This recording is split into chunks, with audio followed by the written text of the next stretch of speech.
2 ঘন্টা হয়ে যাবে ইনশাআল্লাহ। এটা ধৈর্যের পরিচয় দিন। 12টা আয়াত আছে, 2টো রুকু আছে। সূরাটি হচ্ছে কোরআনের 68 নাম্বার সূরা। কোরআন 114টা সূরার মধ্যে 68 নাম্বার 68 নাম্বার সূরা। সূরাটি গোটাটাই আমার মুখস্থ আছে সেন্টারে। সূরাটির নামটা এবার বলি। আচ্ছা, সূরাটি কোথায় অবতীর্ণ হয়েছে বলে দিই। সূরাটি মদিনায় অবতীর্ণ হয়েছে। কোথায়? মদিনায় অবতীর্ণ হয়েছে। সূরাটির মধ্যে 2টি রুকু আছে, 12টা আয়াত আছে, 8 জন মেয়ে ছেলের আলোচনা আছে। সূরাটির নামটা এবার শুনুন। সূরাটির নাম হলো সূরায়ে তাহরিম। কি বললাম? তাহরিম। তাহরিম উচ্চারণটা ঠিক রাখবেন, বুঝতে না পারলে বলবেন। তাহরিম শব্দের অর্থ হলো হারামকৃত, হারাম করা। এই সূরার মধ্যে একটা ঘটনা আছে, সেই ঘটনাটা আগে বলে নিতে তারপরে বুঝতে সুবিধা হবে। কোরআনের আলোচনা শুনতে গেলে কোরআনের তাফসীর কোরআন দিয়ে হয়, কোরআনের তাফসীর হাদিস দিয়ে হয়। কোরআনের তাফসীর কেউ মন গড়া করতে পারে না। কোরআনের তাফসীর যদি কেউ মন গড়া করে, তার ঠিকানা হবে জাহান্নাম, মারাত্মক। আর কোরআনের তাফসীর হলো পৃথিবীর সবথেকে উত্তম আলোচনা। জোরে বলুন সুবহানাল্লাহ। আসুন আলোচনা করি। তো এবারে যে রাসূলের উপরে কোরআন নাযিল হলো, একবার উচ্চ আওয়াজে সেই রাসূলের উপরে দরুদ শরীফ, আল্লাহুম্মা সাল্লি আলা, জোরে জোরে বলে দাও, ফোন কোনটা লাগবে না, রাখছি, ওয়া আলা সাইয়্যিদিনা, লাগবে না কোনো আমাদের। আমার বাপেরা একটা গল্প বলি, গল্প নয়, সত্য ঘটনা। গল্প বলাটা ভুল। এই গল্পটা, এই কথাটা কোথায় আছে? বুখারী শরীফে, একদম পরিষ্কার মিলিয়ে নেবেন। বুখারীর ঘটনা। বুখারী শরীফ একটা কিতাব আছে, জানেন? কোরআনের পরেই যার স্থান, কোরআনের পরেই যার স্থান নাম হলো কি? বুখারী শরীফ। তো এই বুখারীর ঘটনাটা গেট লাগে জানো, শুনে নিন। আল্লাহর নবী প্রতিদিন আসরের নামাজের পর, আশা বুঝতে পারছেন? আগে বুঝে নিন। আল্লাহর নবী প্রতিদিন আসরের নামাজের পর স্ত্রীদের সঙ্গে দেখা করতেন। প্রত্যেকটা স্ত্রীর সঙ্গে দেখা করতেন, কে কেমন আছেন না আছেন খবর নিতেন। ভালো। একদিনের একটা ঘটনাটা কি? নবীজি ওনার এক স্ত্রী, নাম হলো জয়নাব। কি বললাম? জয়নাবের ঘরে উনি গিয়েছেন দেখা করতে। জয়নাবকে এক ব্যক্তি মধু দিয়ে গেছেন। মধু বোঝেন? মধু দিয়ে গেছে খেতে। নবীজির স্ত্রী, মা বোনের শুনে নিন, নবীজির স্ত্রীরা বলেন আমাদের আম্মা জান। কি বললাম? আম্মা জান। হ্যাঁ, কোরআনে আছে আন-নাবিয়্যু আউলা বিল মুমিনিন ওয়া আযওয়াজুহু উম্মাহাতুহুম। আল্লাহ পাক কোরআনে বলেছেন নবী হলো মুমিনদের কাছে সবথেকে উত্তম, আর নবীর স্ত্রীরা হলো ওয়া আযওয়াজুহু উম্মাহাতুহুম, নবীর স্ত্রীরা হলো আমাদের মায়ের মতো। এজন্য দেখবেন আমি কথা বলতে বলবো আম্মা জান খাদিজা, আম্মা জান আয়েশা। এজন্য আমরা আম্মা, কোরআনের আয়াত এটা, আমার কথা নয়। তো আম্মা জান জয়নাব মধুটা করেছেন কি জানেন? উনি মনে মনে ভাবছেন আমি মধুটা এখন খাবো না, আল্লাহর নবী আসরের নামাজের পরে আমার সঙ্গে দেখা করতে আসবে, আমি ওই মধুটা নবীকে খেতে দেব। আচ্ছা, ওনার কি মনের আশাটা খারাপ না ভালো? ভালো তো। উনি করেছেন কি, মধুটা রেখে দিয়েছেন। নবীজি করেছেন কি, আসরের নামাজের পরে জয়নাবের ঘরে ঢুকেছে। ঢুকতেই আম্মা জান জয়নাব করেছেন কি, মধুটা খেতে দিয়েছে। তা নবীজি মধুটা খাচ্ছেন। তা মধু খেতে গেলে 2-5 মিনিট তো দেরি হবেই, স্বাভাবিক। বাইরে এখন নবীজির আরো 2টো স্ত্রী ছিলেন, নাম হলো কি আয়েশা আর হাফসা। আয়েশাকে হযরতে আবু বকর সিদ্দিক রাদিয়াল্লাহু তাআলা আনহুর কন্যা হলো আয়েশা, আর উমরের কন্যা হলো হাফসা। এই দুই স্ত্রী বাইরে দাঁড়িয়ে দাঁড়িয়ে দুজনের মধ্যে গল্প করছে। কি বলছে জানেন? কি ব্যাপার বলো তো? নবীজি জয়নাবের ঘরে ঢুকে অতক্ষণ কিসের গল্প করছেন? বাইরে আসবেন, আমাদের সকলের সঙ্গে কথা বলবেন, আরো তো এক্ষুনি মগরুব হয়ে যাবে, যেটা হয়, বুঝতে পারছেন? তখন শোনেন কি হচ্ছে, মা বোনেরা শুনে নিন, কষ্ট করে এসেছেন, বেকার হবে না। এবারে আম্মা জান আয়েশা বলেন অতি চালাক। শুনে নিন, আম্মা জান আয়েশা 2221টা হাদিস বর্ণনা করেছেন। 2200 পৃথিবীর সমস্ত মহিলার ব্রেন যদি একটা পাল্লায় রাখা হয়, আর আম্মাজান আয়েশার ব্রেন যদি অপর পাল্লায় রাখা হয় না, আম্মাজান আয়েশার ব্রেনের পাল্লা ভারী হয়ে যাবে। সুবহানাল্লাহ। এত ব্রেন দিয়েছিলেন আল্লাহ। রোগা পাতলা মেয়ে ছিলেন উনি, দেখতে একটু রোগা পাতলা ছিলেন, মাথায় ভালো চুল ছিল, অল্প চুল ছিল, আর অত্যাধিক মেধাবী। মেধাবী কাকে বলে বুঝতে পারছেন তো? অত্যাধিক মেধাবী ছিলেন উনি, অত্যাধিক মেধাবী ছিলেন উনি। তো এখন করেছেন কি,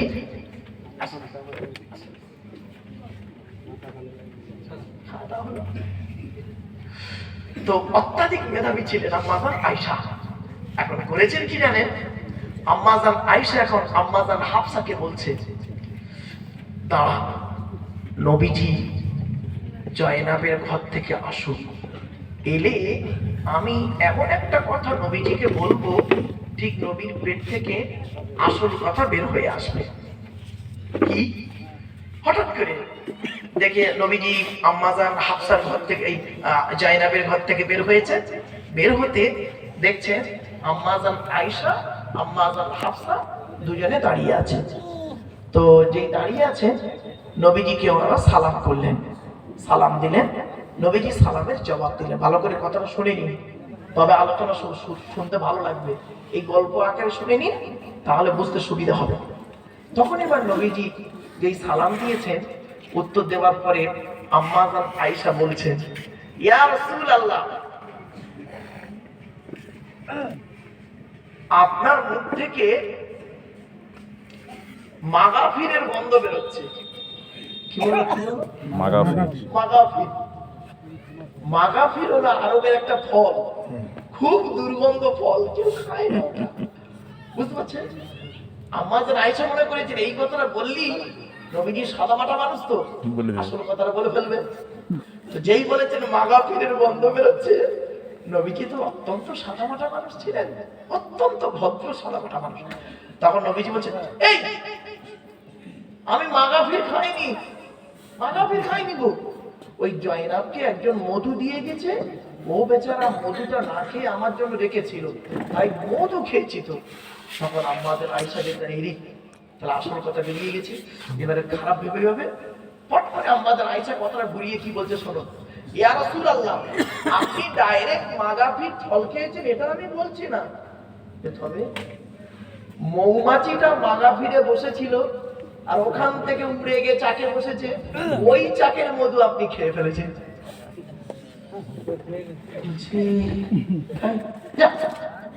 আমি আর মধু খাবো না, এরকম দুর্গন্ধ জিনিস যদি খাই আমি খাবো না। একটা ঘটনা, এটা মাথায় রাখো না।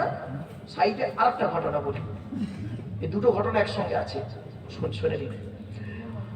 হাফসা বলে একটা স্ত্রীর নাম বললাম না, ওমর রাদিয়াল্লাহু তাআলা আনহুর কন্যা হলো হাফসা, আম্মাজান হাফসা। আম্মাজান হাফসা একদিন নবীকে বলছেন, ইয়া রাসূলুল্লাহ, একটু মায়ের বাড়ি যাবো, মায়ের বাড়ি। তা নবীজি বললেন, মায়ের ঘরে যাবে, যাও যাও যাও যাও। ভালো, উনি মায়ের বাড়ি গেছেন। নবীজি এখন করেছেন কি, ওই আম্মাজান হাফসার ঘরে অন্য একজন স্ত্রীকে ডেকেছেন। তার নাম কি শুনলেন? মারিয়া কিপ্তিয়া। কি বললাম বাবা? মারিয়া কিপ্তিয়া। মারিয়া কিপ্তিয়া নামটা মনে রাখো। তাহলে নবীর কটা স্ত্রী বলে এখানে আজকে আলোচনা হচ্ছে, চারটি স্ত্রী। কে কে? আম্মাজান আয়েশা, আম্মাজান হাফসা, আম্মাজান জয়নাব, আম্মাজান মারিয়া কিপ্তিয়া। মারিয়া কিপ্টিয়া। মারিয়া কিপ্তিয়াকে নিয়ে ওই হাফসার ঘরে বসে বসে বিছানায় বসে গুরুত্বপূর্ণ দুটো কথা বলছেন। এমন অবস্থায় করেছেন কি, আম্মা জান হাফসা বাড়িতে ঘরে এসে দেখছে আমার বিছানায় নবীজি ওই কি বলে মারিয়া কিপ্তিয়াকে নিয়ে গল্প করছে। আম্মা জান হাফসার মনটা একটু কেমন হয়ে গেল, আমার ঘরে বসে বসে গল্প করছে। নবীজি বুঝতে পেরেছেন, মেয়েদের বন্ধু বুঝতে পেরে নবীজি বললেন, হাফসা কিছু মনে করো না, আমি ওকে ডেকে গুরুত্বপূর্ণ কিছু কথা বলছি, তো যাই পারে হোক শোনো, তুমি এই কথাটা তুমি আর অন্য কাউকে বলো না, তাহলে সে ব্যক্তি আবার হাফসায় এই মারিয়া কিপ্তিয়াকে বলে দেবে, আর মারিয়া কিপ্তিয়া মনে মনে কি ভাববে, উনিও নবীর স্ত্রী আমিও নবীর স্ত্রী, ওনার ঘরে গিয়ে আমি একটু বসেছি বলে উনি আবার এই কথাটা অন্যকে বলেছে, মনে দুঃখ পাবে, তুমি এটা কাউকে বলো না, কিন্তু মনে মনে রেখে দেবে। ব্যাস গন্ডগোল হয়ে গেছে। কি গন্ডগোল শুনবেন? আম্মা জান হাফসা এখন করেছে কি, গোপনে গোপনে আয়েশাকে বলে দিয়েছে কথা। বুঝতে পারছেন? এজন্য মা বোনেরা পেটে কথা রাখবেন, পেট থেকে কথা মেয়েদের থাকে না, থাকতে চায় না, কেন কি জানি। এবার শোনেন কি হচ্ছে। প্রথমে নবীজি কি বললেন, যে আমি মধু আর খাবো না, আর কি বললেন যে আচ্ছা হাফসা তুমি কিছু মনে করো না, আমি মারিয়া কিপ্তিয়ার সঙ্গে অত আর বেশি কথা টথা বলবো না, ঠিক আছে তুমি চুপ করো।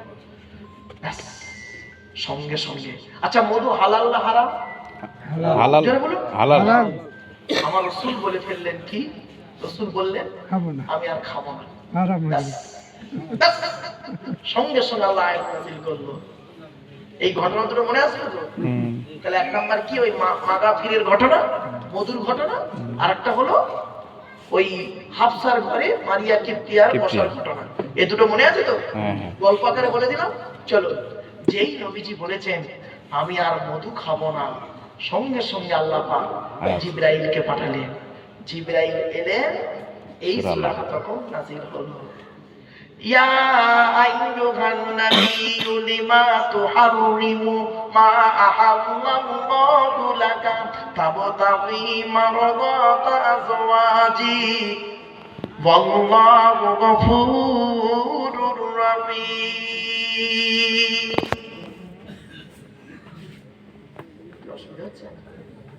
ঠিক আছে,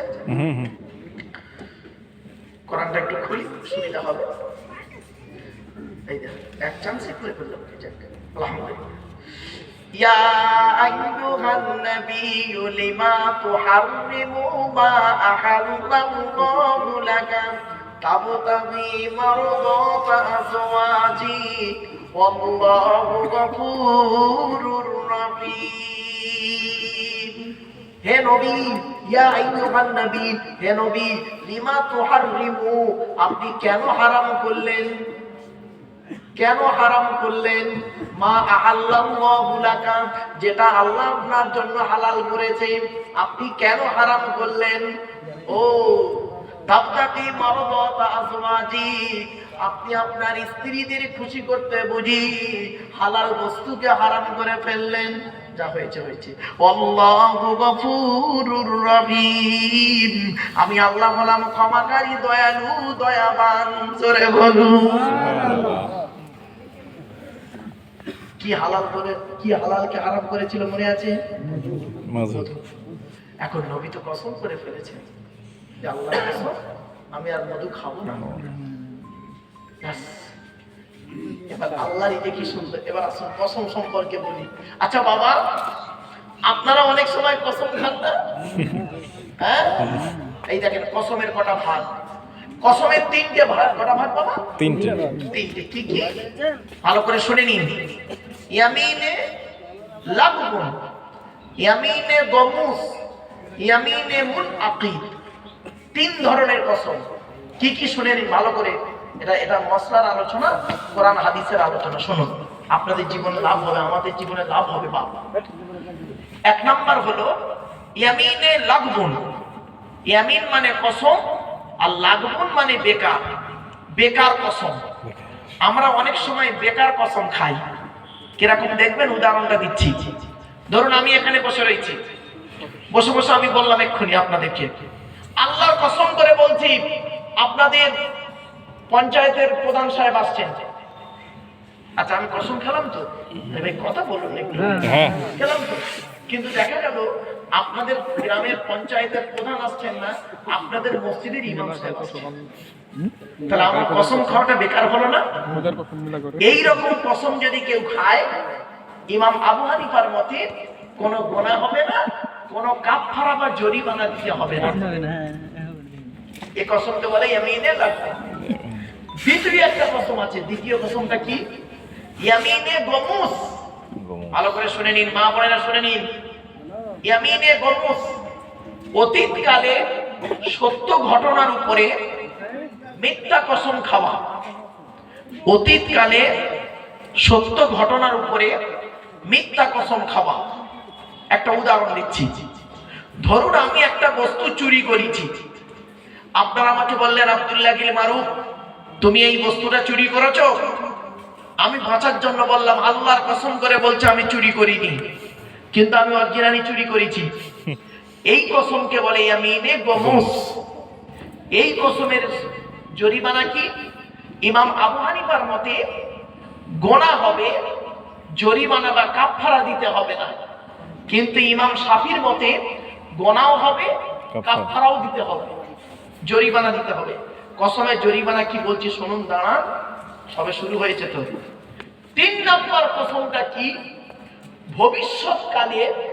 ভবিষ্যৎকালে কোনো কাজ করা বা না করার উপরে কসম খাওয়া। ধরুন আমি আপনাদেরকে বললাম এক্ষুনি আল্লাহর কসম করে বলছি এই লোকটার সঙ্গে আমি কথা বলবো না। অনেক সময় আমরা বলি না, বলে বললাম, কিন্তু যদি আমি ওর সঙ্গে কথা বলি তাহলে কি করতে হবে? কাফারা দিতে হবে। কসমের কাফারা কি? ভালো করে শুনে কোরআন বলছে। আচ্ছা আগে কোরআনের দলিলটা দিই। লা ইউআখিযুকুমুল্লাহু বিল্লাগবি ফি আইমানিকুম ওয়ালাকিন ইউআখিযুকুম বিমা আকাদতুমুল আইমান। ইয়ামিনে গম লাভের জন্য কোনো ধরা পড়া হবে না, আল্লাহ পাক ধরবেন না। আর কিন্তু ইয়ামিনে মুনাফিকদের জন্য আল্লাহ ধরবে। কসমের কাফারা কি শুনে নিন। ফাকাফারাতুহু ইতআমু 10 মাসাকিন। 10টা ফকির খাওয়াতে হবে। এই যুবক ছেলেরা খুব তো কসম খেয়েছো সোনার সাথে। অনেক বিবাহিত লোকেরা কসম খেয়েছে। খবরদার কথায় কথায় কসম খাবেন না।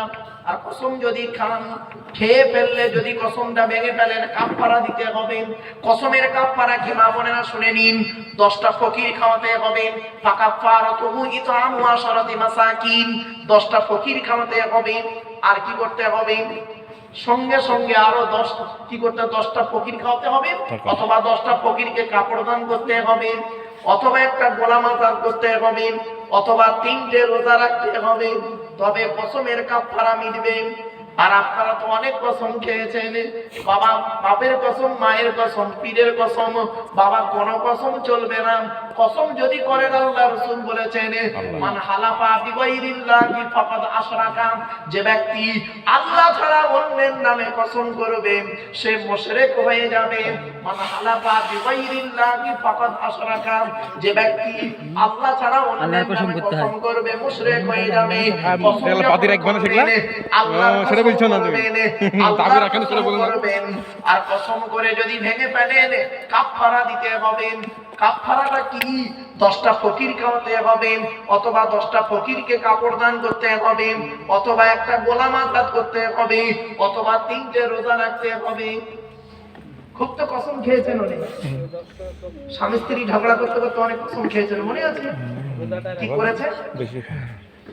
তার কোনো ঠিক নেই। চলো এরপরে আমার রাসূল তো কসম খেয়েছেন।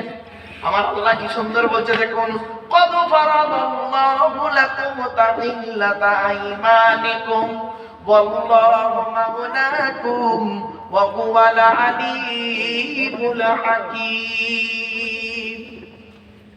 নবী আপনার কসমের কাফারার ব্যবস্থা আমি আল্লাহ করে দিলাম। আল্লাহু মাওলাকুম, আমি আল্লাহ বললাম তোমার মাওলা মুনিব। ওয়া হুয়াল আলিমুল হাকীম, আমি আল্লাহ সব জানি, আমি আল্লাহ সূক্ষ্ম বিচারক। কিন্তু আমাদের বেলা কি, কসম করে ভেঙে ফেললে কাফারা দিতে হবে, বাড়ি থেকে ভাববেন। এজন্য মা বোনদের বলি, মায়েরা বোনেরা, কসম যদি করে ভেঙে ফেলেন কাফারা দিতে হবে। এবারে আসছি, আপনাদেরকে একটা কথা বলেছিলাম, মনে পড়ছে কি, যে আল্লাহর নবী বলেছিলেন, হাফসাকে বলেছিলেন, হাফসা এই কথাটা তুমি, এই মারিয়া কিপ্তিয়ার কথাটা কাউকে বলো না। হ্যাঁ হ্যাঁ, কিন্তু মারিয়া কিপ্তিয়ার কথাটা হাফসা কাকে বলেছিল? আয়েশা রাদিয়াল্লাহু তাআলা। আয়েশাকে বলে। ব্যাস, নবীজি জোহরের নামাজ পড়ে বাড়ি ঢুকছেন। ওই দিন আম্মাজান হাফসার বাড়িতে খাওয়ার পালা ছিল। আম্মাজান হাফসার বাড়িতে খাওয়ার পালা হয়েছে। রাসূলুল্লাহ করেছেন কি, জোহরের নামাজ পড়ে আম্মাজান হাফসার ঘরে ঢুকবেন, এমন সময় জিবরাইলকে আল্লাহ পাঠিয়ে দিলেন। জিবরাইল এলেন, বললেন, ইয়া রাসূলুল্লাহ, আপনি আপনার কোন স্ত্রীকে কোন গোপন কথা বলেছিলেন, কাউকে বলতে মানা করেছিলেন? নবী বলছেন, গোপন কথা, গোপন কথা, হ্যাঁ হ্যাঁ হ্যাঁ, হাফসাকে বলেছিলাম একটা গোপন কথা, মারিয়া কিপ্তিয়ার কথা কাউকে বলতে মানা করেছিলাম। জিবরাইল এসে বলে দিলেন, ইয়া রাসূলুল্লাহ, ইয়া হাফসা কথাটা পেটে, কথাটা না রেখে আয়েশাকে বলে দিন। বলে আর উনি চলে গেছেন জিবরাইল। নবীজি জোহরের সময় বাড়ি, জোহরের নামাজ পড়ে বাড়ি ঢুকেছে হাফসার ঘরে। ঢুকে হাফসাকে বলছে, আম্মাজান হাফসাকে বলছে, হাফসা তোমাকে একটা কথা বললাম, কাউকে বলতে মানা করলাম, আর তুমি গোপনে গোপনে আয়েশাকে বলে দিলে।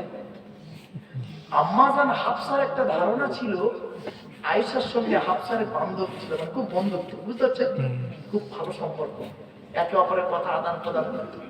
তো তখন তো বান্ধব ছিল। আম্মাজান হাফসা জানতেন আমি আয়েশাকে বলছি, আয়েশা তো নবীকে বলবে না, নবী জানতেই পারবে না। এটাই ছিল আয়েশার ধারণা, এই হাফসার ধারণা।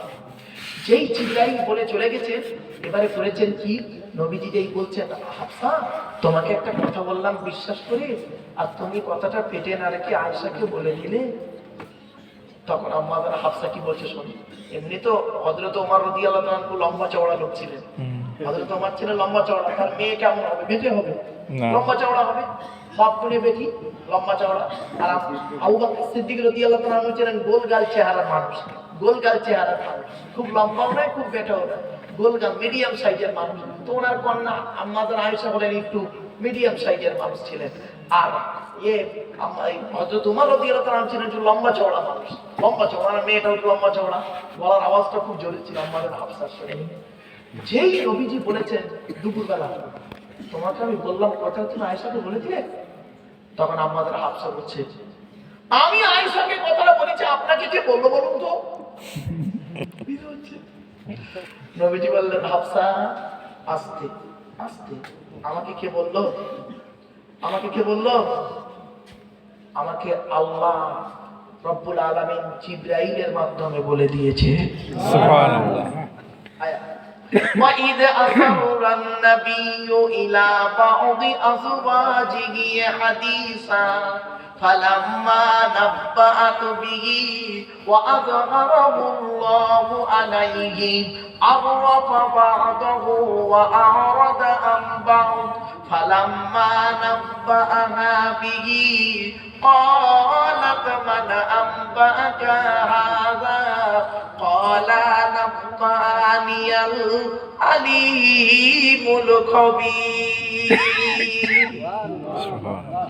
বাবা, কোরআনের তাফসীর শোনার লোক খুব কম পশ্চিম বাংলায়, উল্টো পাল্টা ওয়াজ শোনার লোক খুব বেশি।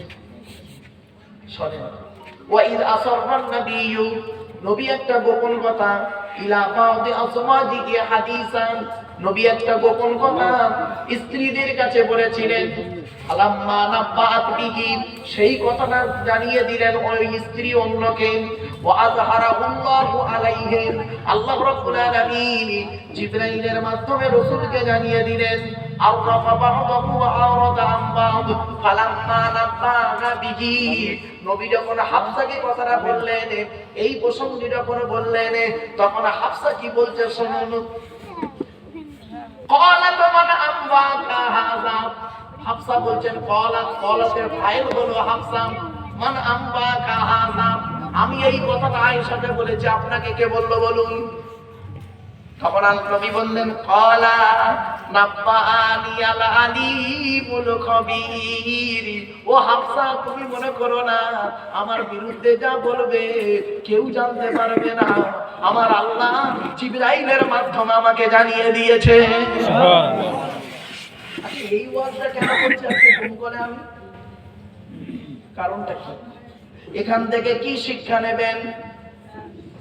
এজন্য মা বোনদের বলে যাচ্ছে, ও মায়েরা বোনেরা, জীবনে স্বামীর কথা অন্য কাউকে বলতে যেও না। ওই নারী হলো জাহান্নামী নারী, যে নারী স্বামীর দুর্নাম বদনাম অন্যের কাছে করে বেড়ায়। আল্লাহ নবী করেছিলেন কি? আল্লাহ নবী একদিন সাহাবীদেরকে বললেন, ও আমার সাহাবীরা, তোমাদের বাড়িতে কয় শ্রেণীর মেয়ে ছেলে আছে বলো? সাহাবীরা বললেন, আমাদের বাড়িতে 4 শ্রেণীর মেয়ে ছেলে আছেন।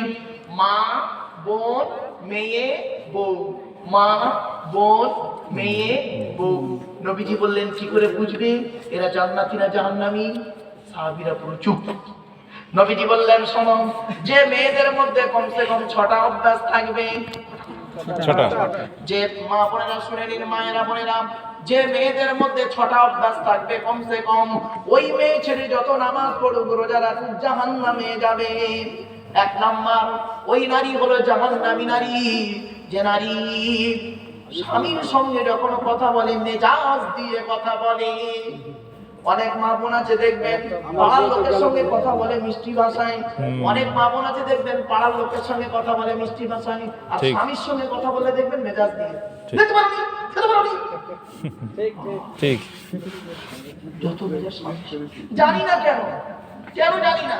হয়তো মনে হচ্ছে স্বামীর গায়ের রং কালো আর গায়ের রং ফর্সা, হয়তো স্বামী গরিব লোকের ছেলেও বড় লোকের মেয়ে, হয়তো এটা হতে পারে স্বামী 8 ফেল, মেয়েটা হয়তো MA পাস, এটাও হতে পারে। এই জন্য মা বোনদের বলে যাচ্ছি, 1 নাম্বার হলো ওই নারী নামাজ পড়ে রোজা রেখে জাহান্নামে যাবেন যে নারী স্বামীর সঙ্গে মেজাজ দিয়ে কথা বলে। ওটাই হচ্ছে। 2 নাম্বার হলো ওই নারী জাহান্নামী নারী যে নারী স্বামীর দুর্নাম বদনাম অন্যের কাছে করে বেড়ায়। ঠিক। অনেক মা বোন আছে দেখবেন, অনেক মা বোন আছে স্বামীর দুর্নাম বদনাম অন্যের কাছে করে বেড়ায়। 4 ছেলের মা হয়ে গেল, 4 ছেলের মা হয়ে গেছে, এখনো লজ্জা গেল না। কি করে জানেন? ওই 4 ছেলের মা হয়ে সেই 9-এ পড়তে পড়তে যে ছেলেটার সঙ্গে প্রেম করতো তার মোবাইল নাম্বারটা জোগাড় করেছে অনেক কষ্টে, তার সঙ্গে ফোনে যোগাযোগ চলছে। কি আশ্চর্য! আমাদের সময় আমরা দেখেছি, ছোটবেলায় আমরা দেখেছি যুবক ছেলে যুবতী মেয়ের সঙ্গে প্রেম করতো, যুবক ছেলে যুবতী মেয়ের সঙ্গে প্রেম করতো। আর এখন কি হয়েছে শুনবেন? 2 ছেলের মা 4 ছেলের বাবার সঙ্গে পালাচ্ছে। ঠিক না বেটি? ঠিক। আমরা দেখেছি তখন যুবক ছেলে যুবতী মেয়ের সঙ্গে প্রেম করতো, আর মানে এখনকার যুবক ছেলেগুলো কি করে দেখবেন, যুবতী মেয়ের দিকে প্রেম না করে করে এক একটা ভাবি ধরে বসে আছে।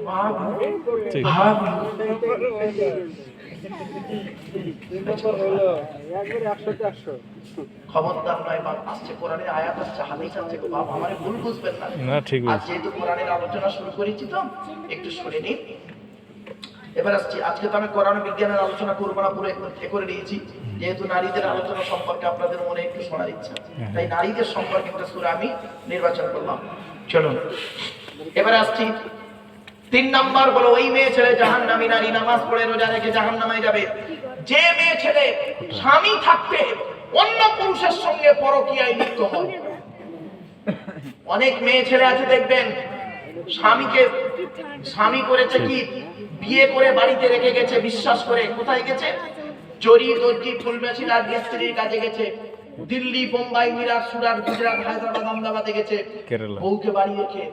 বউ করছে কি দেখবেন, বউ করছে কি, সারাদিন 24 ঘন্টার মধ্যে 5 মিনিট স্বামীর সঙ্গে ভালো করে কথা বলে না, আর বাকি সময়টা অন্য ব্যক্তির সঙ্গে সময় কাটায়, বেড়াতে বেরোয়, এটাই ওটাই যায়, ওই নারী জাহান্নামী নারী। ও যত নামাজ পড়ুক, যত রোজা রাখুক। ঠিক। 4 নাম্বার হলো ওই নারীর প্রতি আল্লাহর গজব পড়বে যে নারী পিতা মাতা, এক মিনিট বাবা আসতে, অসুবিধা হচ্ছে আপনাদের? না না, ওই ওই হিসাব করছে। চুপ চুপ, খালি শুনে যান।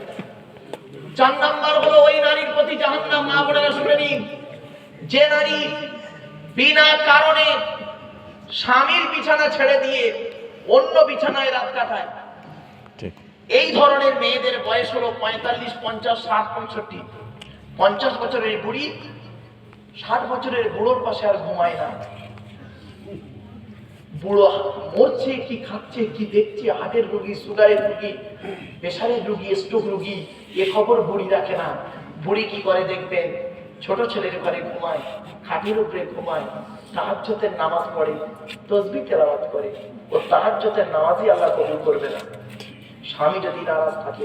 মা বোনেরা শুনে নিন, আল্লাহ রাসূল বলেছেন, কোন নারীর উপরে যদি তার স্বামী নারাজ থাকে, হকের উপরে, ওই নারী যত নামাজ পড়ুক, রোজা রাখুক, জাহান্নামী, জাহান্নামী, জাহান্নামী। এজন্য মা বোনদের বলে যাচ্ছি, মায়েরা বোনেরা, স্বামীর প্রতি গুরুত্ব দিন। স্বামীকে নিষ্ঠা হলো আলাদা। এমন একটা সময় আসবে আপনার পাশে কেউ থাকবে না, একমাত্র এই আকাশের এই যে জমিনের উপরে আল্লাহর রহমত আর গভীর যদি মানে কি বলবো কদমের উসিলায় বলে যাচ্ছি বাপ, একমাত্র থাকবে আপনার স্বামী, আপনার পাশে থাকবে, এটা মনে রাখবে। ছেলে মেয়ে আত্মীয় স্বজন সব সরে যাবে, স্বামী কিন্তু সরে যাবে না, যদি আপনি স্বামীকে ভালোবাসা দিয়ে রাখতে পারেন। আপনারা কি ভাবেন? আপনারা কি ভাবেন? পুরুষরা পুরুষরা পুরুষরা একটা জায়গায় দুর্বল, সেটা কি জানেন? মায়া। কি বললাম? মায়া। মায়ায় দুর্বল, ভালোবাসায় দুর্বল। পুরুষ জাতি ভালোবাসায় দুর্বল, কিন্তু নারীরা সেই সুযোগটা নিয়ে কি করে, পুরুষদেরকে ব্যবহার করে। মা বোনেরা খবরদার নয়, এমন স্বামীর কানে এমন কামড়াবেন না যে তারা বাম্মা থেকে পৃথক করে দেয়, এরকম কারবার করবেন না। আসছে পরে 5 নাম্বার হলো ওই নারীর প্রতি আল্লাহর গজব, যে নারীটা স্বামীর পিতা মাতার সঙ্গে খারাপ আচরণ করে। স্বামীর পিতা মাতার সঙ্গে খারাপ আচরণ করে। অনেক মা বোন আছে দেখবেন, স্বামীকে খুব ভালোবাসে, স্বামীর বাম্মাকে দেখতে পারে না, স্বামীর ভাই বোনকে দেখতে পারে না। ওর বাপ ভাইরা এলে দেখবেন কত মহব্বত ভালোবাসা জুটে যায়, দামি দামি খাবার জোটে। আর স্বামীর বাপ ভাই এলে দেখবেন কোনো গুরুত্বই থাকে না। ও নারীর প্রতি আল্লাহর লানত। মা বোনেরা এখন থেকে সচেতন হন।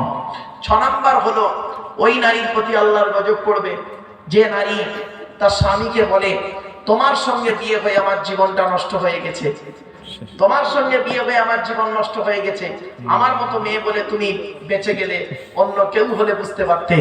ওই নারীর প্রতি আল্লাহর লানত। কেন? জন্ম মৃত্যু বিবাহ কার হাত? আল্লাহ, আল্লাহর হাত। তুমি আল্লাহর কলমের উপরে কলম চালিয়ে দিয়েছো। মা বোন খবরদারি কথা বলো না। আল্লাহ তোমাকে যে স্বামী দিয়েছে, ওই স্বামীর প্রতি গুরুত্ব দিয়ে ভালোবাসা দিয়ে রাখো, দেখবে ওই স্বামী তোমার জন্য জীবন দিতে প্রস্তুত। আচ্ছা, এখন এই আলোচনাগুলো নারীর বিপক্ষে যাচ্ছে না, আর পুরুষদের পক্ষে যাচ্ছে। এই পুরুষরা মনে করছেন কি হচ্ছে, একটু দাঁড়ান, এরপরে পুরুষদেরও দিচ্ছি। চলো, এরপরে আসছি।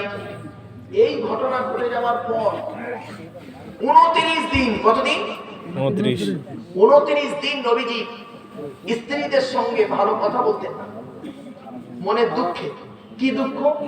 যে কি মেয়ে ছেলে, আমি একটা কথা বললাম, কাউকে বলতে মানা করলাম, আর সেই কথাটা অন্যকে বলে দিল।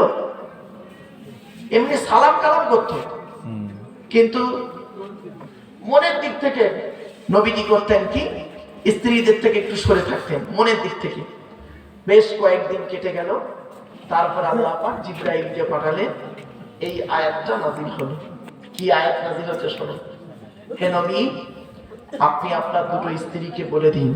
কাকে? আয়েশাকে আর হাফসাকে। আয়েশাকে, হাফসাকে, ওই 2 স্ত্রীকে বলে দিন, ওরা যেন তওবা করে দেয়, ওরা যেন তওবা করে দেয়। আর যদি ওদেরকে তওবা করার কথা আপনি বলেন, আর ওরা যদি বলে কেন আমরা তওবা করব ইত্যাদি ইত্যাদি, যদি বলে আমাদের অপরাধ কি ইত্যাদি ইত্যাদি, খালি এতটুকু বলবেন, আল্লাহ বলেছেন তওবা করতে, তওবা করো, ভালো হবে। তোমাদের অন্তরের খবর একমাত্র আল্লাহ জানে। কিছু বুঝতে পারছেন? কি শুনে নিন, যখন সেই জয়নাবের ঘরে ঢুকে মধু খাচ্ছিল নবীজি, তখন তোমরা দুজনে দাঁড়িয়ে দাঁড়িয়ে বাইরে কিছু আলোচনা করছিলে। কি আলোচনা করছিলে একমাত্র কেউ জানতে পারেন, একমাত্র আমি আল্লাহ জানি। ভালো চেয়েছি, তোমরা তওবা করে নাও। তারপরে হাফসা কেন তওবা করবে? হাফসা এই জন্যই তওবা করবে যে যখন মারিয়া কিপ্তিয়াকে নিয়ে নবীজি যখন হাফসার বিছানায় বসে গল্প করছিল, হাফসার মনে কি ধারণা হচ্ছিল, কি হচ্ছিল না হচ্ছিল, একমাত্র আল্লাহ ভালো জানে, পৃথিবীর কোনো মানুষ জানতো না। তাই আল্লাহ ভালো চেয়েছে, তাই তওবা করতে বলেছেন। যদি ওরা মনে করে হ্যাঁ আমি আবু বকরের কন্যা, যদি আম্মা জান আয়েশা মনে করে আমি আবু বকরের কন্যা, হাফসা যদি মনে করে আমি ওমরের কন্যা, তাহলে ওদেরকে বলে দিও, ওদেরকে বলে দিও তোমরা শুধু নবীকে ভালোবাসো না, আল্লাহ নবীকে ভালোবাসে। শুধু আল্লাহ একা ভালোবাসে না, জিবরাইল ফেরেশতাও ভালোবাসে। শুধু জিবরাইল একা নয়, সমস্ত ফেরেশতারা নবীকে ভালোবাসে। শুধু সমস্ত ফেরেশতা নয়, প্রত্যেকটা মুমিন নবীকে ভালোবাসে। সুবহান। আয়া আসুন, ইন তাতুবা ইলাল্লাহি ফাকাদ সাকাত কুলুবুকুমা ওয়া ইন তাযাহারা আলাইহি ফাইন্নাল্লাহা হুয়া মাওলাহু ওয়া জিবরিলু ওয়া সালিহুল মুমিনিন ওয়াল মালাইকাতু বা'দা যালিকা যাহির।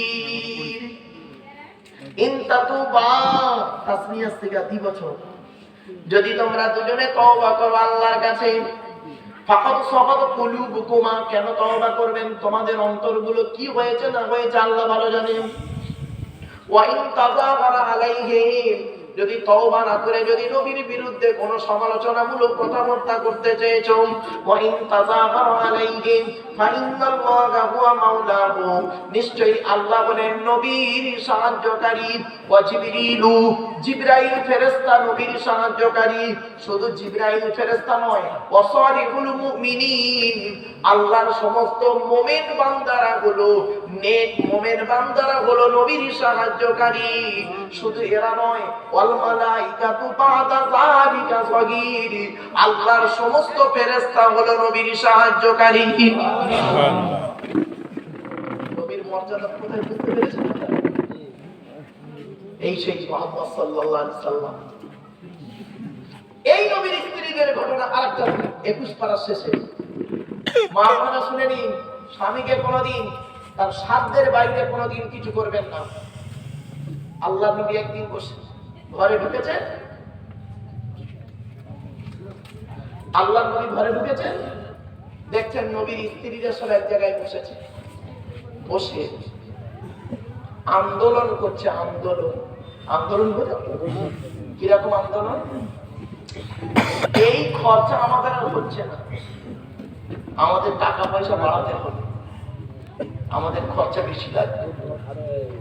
তো নবী তখন বলছেন, নবী চুপ করে আছেন।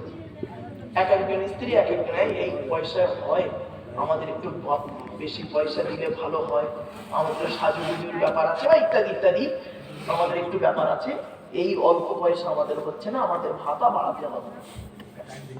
নবীজি চুপ করে আছেন, কিচ্ছু বলেন, চুপ করে আছেন। প্রত্যেকের মুখের দিকে তাকাচ্ছে, কে কি বলে দেখি। সকলের বলা হয়ে গেছে। হয়ে যাওয়ার পর নবীজি বলছেন, তাহলে তোমরা এটাই সিদ্ধান্ত নিলে তোমাদের যা দেওয়া হয় খরচা তার থেকে বেশি লাগবে। আমি তো এর বেশি দিতে পারবো না, তবে ঠিক আছে, আল্লাহর উপরে নির্ভর করছি আমি। আল্লাহ আয়াত নাযিল করলেন, ইয়া আইয়ুহান নাবিয়্যু কুল লিআজওয়াজিকা ইন কুনতুন্না তুরিদুনাল্লাহ হায়াতাদ দুনিয়া ওয়া যিনাতাহা ফাতাআলাইনা উমাত্তিকুন্না ওয়া উসাররিহুন্না সারাহান জামিলা। 21 পারা শেষ পৃষ্ঠার আয়াত। হে নবী, আপনি আপনার স্ত্রীদেরকে বলে দিন, আপনি আপনার স্ত্রীদেরকে বলে দিন,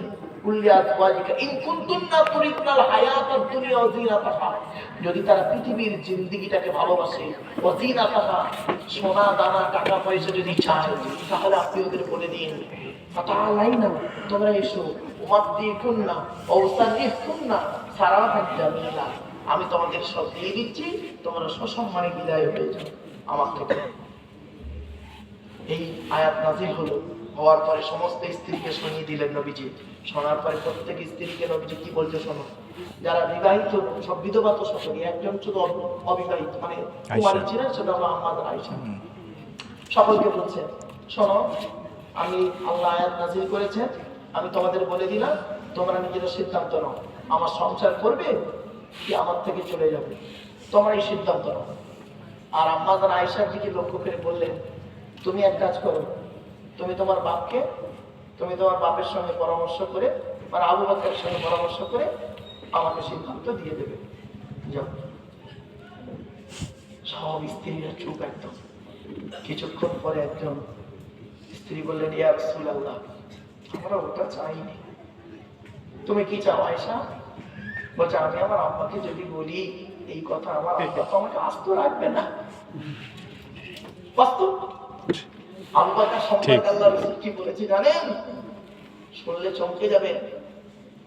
পৃথিবীর মোমেনদের সাহাবীদের ঈমানটা যদি একটা পাল্লায় রাখা হয়, আর আবু বকরের ঈমান যদি অপর পাল্লায় রাখা, আবু বকরের ঈমানের পাল্লাটা ভারী হয়ে যাবে। সুবহানাল্লাহ। কি ভাবছেন? প্রত্যেকটা সাহাবী সম্পর্কে আল্লাহর রাসূল বলেছেন, কোনো সাহাবীকে ছোট বড় করবেন না, খবরদার। আবার ওমর সম্পর্কে নবী কি বলেছে শুনবেন? ওমর সম্পর্কে বলছে, আমার পরে যদি কোনো নবী হতো, আমার পরে যদি কেউ নবী হতো, লাকানা উমর নবী হতো। ঠিক চিন্তা করেছেন? ওসমান সম্পর্কে রাসূলের হাদিস, হযরত আলী রাদিয়াল্লাহু তাআলা সম্পর্কে রাসূলের হাদিস। এজন্য কোন সাহাবীকে ছোট বড় করবেন না। আল্লাহ রাসূল বলেছেন, আসহাবিকান নুজুম বিআইতিহি বিইক্তিদাইতু বিহিদাইতু। আল্লাহ রাসূলের প্রত্যেকটা সাহাবী হলো নক্ষত্রের ন্যায়, যাকে অনুসরণ করে চলবে তার মাধ্যমে দুনিয়াতে শান্তি সম্মান পাবে, আখিরাতে জান্নাত পাবে। সুবহানাল্লাহ। আপনি কাকে অনুসরণ করবেন বলুন? হযরত বেলালকে অনুসরণ করুন, জান্নাত পাবেন। হযরত উমরকে অনুসরণ করুন, জান্নাত পাবেন। হযরত আলীকে অনুসরণ করুন, জান্নাত পাবেন। উসমানকে অনুসরণ করুন, আবু বকরকে, তালহা, সালমান ফারসি, কাকে করে আব্দুল্লাহ ইবনে মাসউদ, আব্দুল্লাহ ইবনে আব্বাস, আপনার কি বলবো, হযরত খালিদ বিন ওয়ালিদ, যে যে দিকে গেছে তাকে অনুসরণ করুন, দুনিয়াতে শান্তি পাবেন, আখিরাতে জান্নাত পাবেন। এজন্য সাহাবীদের সম্পর্কে খবরদার কোনদিন একটা শব্দ খবরদার মুখ থেকে বলবেন না, মুখ থেকে না বেরিয়ে যায়। যদি বেরিয়ে যায় সঙ্গে সঙ্গে তওবা করে নেবেন। সাহাবীদের সম্পর্কে কোনো বাজে মন্তব্য করবেন না, বাবা ঈমানটা যদি সঠিক রাখতে চান চলে। তো এবারে করেছেন কিছুক্ষণ পরে স্ত্রীরা সব এক হয়ে গেল। স্ত্রীরা সব এক হয়ে গিয়ে বলল, ইয়া রাসূলুল্লাহ, আমরা আপনাকেই চাই, আপনাকেই চাই। সঙ্গে সঙ্গে আল্লাহ নাযিল করল, ওয়াইন কুনতুন্না তুরিদনা আল্লাহ ওয়া রাসূলাহু ওয়াদ দারাল আখিরাহ ফাইনাল্লাহা আ'আদ্দা লিল মুহসিনাতি মিনকুন্না আজরান আযীমা। আল্লাহ বলেন, যদি তোমাদের মধ্যে কেউ আল্লাহ এবং রাসূলকে চায়, আখিরাতের জিন্দেগি চায়, তাহলে তাদের জন্য আমি আল্লাহ রেখেছি উত্তম বদলা। জোরে বলুন সুবহানাল্লাহ। এই আয়াত থেকে বোঝা যায়, খবরদার মা বোনেরা, স্বামীর স্বার্থের বাইরে কোনোদিন কিছু করবেন না। স্বামীর দেওয়ার ক্ষমতা আছে আপনাকে মাত্র 2000 টাকা দামের শাড়ি, আপনি স্বামীকে দাবি করলেন 10,000 টাকা দামের শাড়ি লাগবে। ও সারা মাসে ইনকাম করে পায় 15,000 টাকা। আপনার দুটো বাচ্চা আছে, তাদের কি দেবে? আর আপনার শাড়ি কিনবে না তার কিনবে, তার বাম্মার কিনবে? একটু মাথায় রাখুন। জান্নাতি নারীর পরিচয় হলো যে স্বামীর আয়ের উপরে নির্ভর করে চলে। জান্নাতি নারীদের পরিচয় হলো স্বামীকে না খাইয়ে, স্বামী যদি কোনোদিন লেগে যায়, স্বামীকে যতক্ষণ না খাওয়াবে, স্বামীর রাগ যতক্ষণ না ভাঙাবে, ততক্ষণ পর্যন্ত সে গালে কিছু দেবে না। এটা হলো জান্নাতি নারীর পরিচয়। ধরে বলুন সুবহানাল্লাহ। আমার মা বোনটার কথাগুলো একটু মাথায় রাখুন। এরপরে এই আচ্ছা, এই ঘটনাটা, ঝামেলাটা বেশি হয়েছে কারকে নিয়ে বলতে পারেন? হযরতে আম্মা জান আয়েশাকে নিয়ে বেশি হলো না হাফসাকে নিয়ে বেশি হলো? হাফসাকে নিয়ে ঝামেলাটা বেশি হয়েছে। এখন এই কথাটা কোনোভাবে ওমরের কানে পৌঁছে গেছে।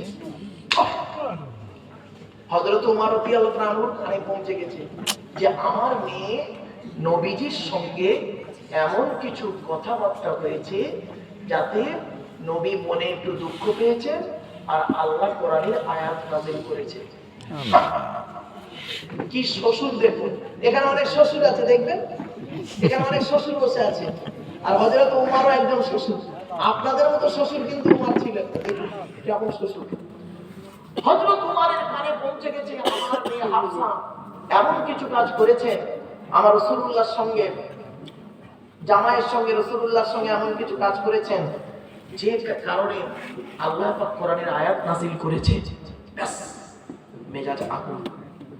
সোজা হাফসার আম্মাকে বলছে, হাফসা আম্মাকে বলছে হযরত ওমর, এই হাফসার আম্মা, আমি আসছি, আমি আসছি। তখন হাফসার আম্মা, যার আম্মা হযরত ওমর রাদিয়াল্লাহু আনহুর স্ত্রী, মনে মনে ভাবছে একেরা কি মানুষ, কি না কি করে ফেলে, কোথায় যাচ্ছেন, কোথায় যাচ্ছেন আপনি? আচ্ছা ভাই, আপনাদেরকে যদি কেউ বলে আপনি, আপনার মেয়ে ফোন করে আপনাকে কিছু বলেছে, ফোন করে কিছু বলেছে আপনার স্ত্রীকে, আপনার স্ত্রী আপনাকে বলেছে, আপনি বেলা 2টার সময় বাড়ি এসেছেন, আপনার স্ত্রী আপনাকে বলেছে যে এরকম মেয়ে ফোন করে বলেছে এই এই এই এই কথা, তা আপনি কি বলবেন?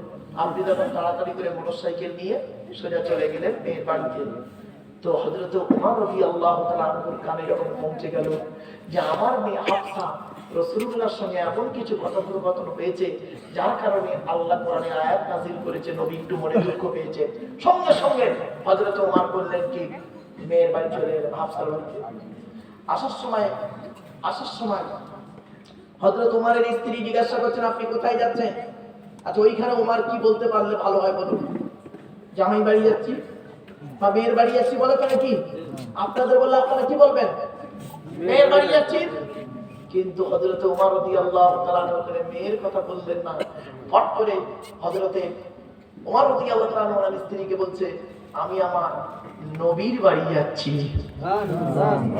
এখান থেকে হাদিস বের হয়ে এলো, লা ইউমিনু আহাদুকুম হাত্তা কুনা আহাব্বা ইলাইহি মিন ওয়ালিদি ওয়া ওয়ালাদিহি ওয়ান নাসি আজমাইন। বাবা, খাঁটি মুমিন ততক্ষণ পর্যন্ত হতে পারবেন না যতক্ষণ পর্যন্ত পৃথিবীর সব চাইতে আল্লাহর নবী যত সর্বশ্রেষ্ঠ হয়, সব থেকে প্রিয় হবে আল্লাহ এবং তার রাসূল। যতক্ষণ আপনার অন্তরে জায়গা পাবে ততক্ষণ পর্যন্ত আপনি খাঁটি মুমিনই হতে পারেন। আপনার খাঁটি ঈমানটাই নেই যদি আপনার কাছে সর্বশ্রেষ্ঠ হবে কি আল্লাহ এবং তার নবী, ঠিক না বেটি? যদি হতে পারে হযরত ওমরের কাছে মেয়ে বড় নয়, মেয়ে বড় নয়, রাসূল বড়। সঙ্গে সঙ্গে বললেন আমি আমার নবীর বাড়ি যাচ্ছি। তো নবীর বাড়ি গেলেন হযরত ওমর, আর গিয়ে হাফসার ঘরের কাছে গিয়ে দরজায় আঘাত করেছে। ভেতর থেকে আওয়াজ এলো, কে? বাইরে থেকে উনি কি বলছে শোনো, আমি ওমর ইবনুল খাত্তাব এসেছি। বলতে পারতো তো হাফসা, আমি গো মা, বলতে পারতো তো আমি ওমর ইবনুল খাত্তাব এসেছি। কিছুক্ষণ পরে দরজাটা খুলে দিল, হযরত ওমর হাফসার ঘরে ঢুকলেন, মেয়ের ঘরে ঢুকলেন। মেয়ের ঘরে ঢুকতে হযরত ওমরের চোখটা লাল হয়ে গেছে রেগে। তো হাফসা করেছেন কি, বাপের মেজাজ দেখে আম্মাজার হাফসা থতমত খেয়ে গেছে, আব্বার মেজাজটা এরকম কেন? কিছুক্ষণ পরে ঠান্ডা হতে হযরত ওমর কি বলছে শোনো। কিছুক্ষণ পরে রাগটা ঠান্ডা হতে হযরত ওমর বলছে ওমর যে কথাটা বলেছে সেইটাই আল্লাহ কোরআনে পাঠিয়ে দিলেন। শুনে নিন, ওমরকে কেন্দ্র করে কোরআনে 4টি আয়াত নাযিল হয়েছে। তার মধ্যে একটা কি জানেন? মদ হারাম। মদ